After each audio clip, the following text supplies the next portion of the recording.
जी, अस्सलाम वालेकुम, आदाब। आज AR भाई की एक वीडियो क्लिप नज़रों से गुजरी, उसमें मैं थोड़ा सा अपना तबसरा देना चाहता हूँ क्विकली। हमने हमेशा सुना है कि जहाँ आग होती है वहीं धुआं उठता है।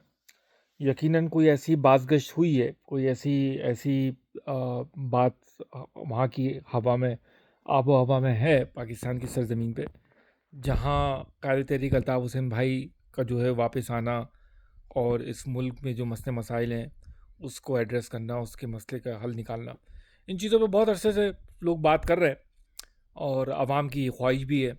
तो जिसकी वजह से मुझे लगता है कि AR भाई को इतनी मेहनत करना पड़ी कि उन्होंने बाकायदा इस प्रोग्राम को तश्कील दिया। यकीनन उन्होंने जो है इस पे बहुत दिनों की उनकी मेहनत होगी, वीडियो क्लिप बनाना, लोगों के पास जाना, मज़हर अब्बास साहब से जो है वो अपॉइंटमेंट लेना, टाइम लेना, इस पर पूरी बात करना, पुरानी वीडियो क्लिप्स निकालना, ये सब कोई एक दिन में तो नहीं हो जाता।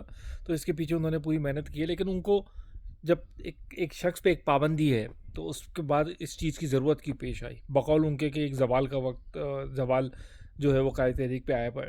तो एक शख्स जो जिसको आप समझते हैं कि उसका चैप्टर बंद हो चुका है, वो ख़त्म हो चुका है, उसकी कोई अब बात नहीं करना चाहता, उसको कोई अब ग्राउंड पे चाहता नहीं है, उसके सियासत में कोई जगह नहीं है और लोगों की ख्वाहिश नहीं है, तो भाई आप क्यों उस पर बात करने के लिए प्रोग्राम बना रहे हो? तो यकीनन कहीं ना कहीं कोई ऐसी बात है जिसकी वजह से आपको ये प्रोग्राम बनाना पड़ा और आपने जो है वो कोशिश की कि लोगों को जो है वो किसी तरह हम नेगेटिव साइड का जो है एक पहलू दिखाने की कोशिश करें।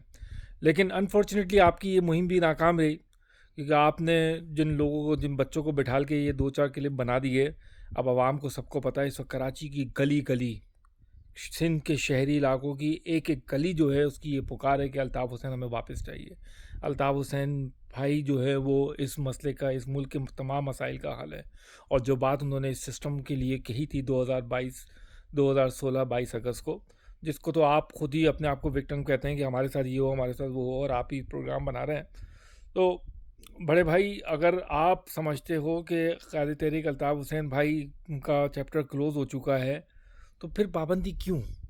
फिर क्यों नहीं आवाम की उमंगों के मुताबिक बगैर किसी डर और खौफ के कह दो कि भाई एक शख्स का चैप्टर क्लोज हो गया, हमें इससे कोई फ़र्क नहीं पड़ता कि उस पे से उस वो तहरीर करे, तकरीर करे, हमारी तरफ से सारी पाबंदियाँ ख़त्म है, अदालती भी फैसला निकाल दें इसका, और दूध का दूध पानी का पानी कर दें। भाई एक शख्स का चैप्टर क्लोज हो गया है, ना उसको कोई प्रोग्राम में बुलाएगा, ना उसके कोई इंटरव्यू होगा, ना उसका कोई जलसा कामयाब होगा, ना उसको लोग सुनेंगे, क्योंकि बकौल आपके कि उनका तो सारा मामला ख़त्म हो चुका है।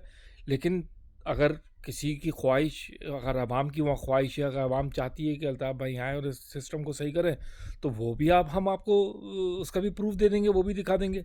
तो हमेशा के लिए नहीं तो एक दफ़ा तो हटा के देख लें, 48 घंटे तो दे के देख लें। लेकिन चलें, ये आप लोगों की अपनी जो ख्वाहिशात हैं वो आप कर लें। और अगर क़ायद तहरीक अल्ताफ़ हुसैन भाई की मकबूलियत आवाम में और उनकी मौजूदगी इस ग्राउंड पे किस हद तक ज़रूरी है, इसका अगर आपने असली पैमाना मालूम करना है, तो जाइए गलियों में, ये निकले चांद चंद लोगों की, जिनको जिनके आपने इंटरव्यू दिखाया, हम भी उनके लिबास से, उनके हुलिये से, उनकी ज़बान से समझ सकते हैं कि वो किस पार्टी से ताल्लुक़ रख सकते हैं या किस कौमियत से ताल्लुक़ रखते हैं, और आपने उनके जवाबात ले लिए। आप जाएँ ज़रा और गलियों में, और वहाँ पर जाके बच्चों से रैंडमली दुकानों पर पूछें। और ये आप कोई पहली दफ़ा काम नहीं करेंगे, ये काम हम देख चुके हैं। चाहे वो वसीम बादामी हो, चाहे वो वजाहत सईद हों, या और भी बहुत सारे लोग जो ये प्रोग्राम कर चुके हैं, वो गलियों में जाके पूछ चुके हैं कि अल्ताफ़ हुसैन की ज़रूरत है इस मुल्क की, इस शहर की, इस सूबे की, और वहाँ उनको जवाब मिल चुका है। आज भी अगर आप जाके गलियों में पूछेंगे तो आपको असली जवाब मिल जाएगा। तो ये ड्रामेबाज़ी ख़त्म करें, लेकिन आवाम को ये समझ लेना चाहिए कि ये अचानक से ज़रूरत क्यों पेश आई। अभी आपने माशाल्लाह मुर्तज़ा अली शाह का एक पॉडकास्ट भी देखा होगा, लोगों की नज़रों से गुजरी होंगी। ये AR भाई तो खैर अपनी जो उनको स्क्रिप्ट आ गई वो पढ़ दी उन्होंने, लेकिन वो भी प्रोग्राम देखिएगा। उसमें वो बता रहे हैं कि मुझसे लोग पैसे नहीं लेते शहर में, कि आप अल्ताफ़ भाई के करीब हैं, आप हमारा सिर्फ सलाम कह दिएगा। आवाम की क्या ख्वाहिशात हैं वो भी प्रोग्राम देख के आपको पता चलेगा। और भी प्रोग्राम, फ़हीम सिद्दीकी का प्रोग्राम है, और भी बहुत सारे प्रोग्राम हैं। अभी सुहेल वाराइच ने जब कभी एक दिन जियो के साथ क़ायद तहरीक अल्ताफ़ भाई का एक इंटरव्यू लिया था, वो भी दोबारा से जियो क्लासिक पे और मुख्तलिफ़ जगहों पे चला है, उसको भी देखिएगा। तो क़ायद तहरीक अल्ताफ़ हुसैन भाई, और अभी उसकी दोबारा से देखिएगा कितनी मकबूलियत उस प्रोग्राम की दोबारा हुई है री टेलीकास्ट के ऊपर। ये भी एक मैं समझता हूँ कि ये भी एक हिस्ट्री बनेगी, एक तारीख बनेगी कि री-टेलीकास्ट प्रोग्राम जो है वो इतना ज़बरदस्त तरीके से चला है। तो एआरवाई के करते-धरते एआरवाई के जो ऑनर्स हैं या जो भी इस प्रोग्राम को चला रहे हैं, जिन्होंने इजाज़त दी है, वो कर लें अपनी जो भी उन्होंने साजिशें करनी है, लेकिन क़ादी तहरीक अल्ताफ़ हुसैन भाई की मकबूलियत, क़ादी तहरीक अल्ताफ़ हुसैन भाई की इस शहर को, इस सूबे को, इस मुल्क की ज़रूरत जो है वो बच्चा-बच्चा अच्छी तरह जानता है।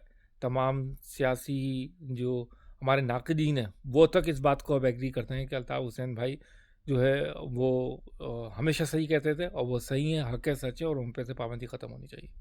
जी अल्ताफ़ भाई, जी मज़लूमों का क़ायद अल्ताफ़ हुसैन।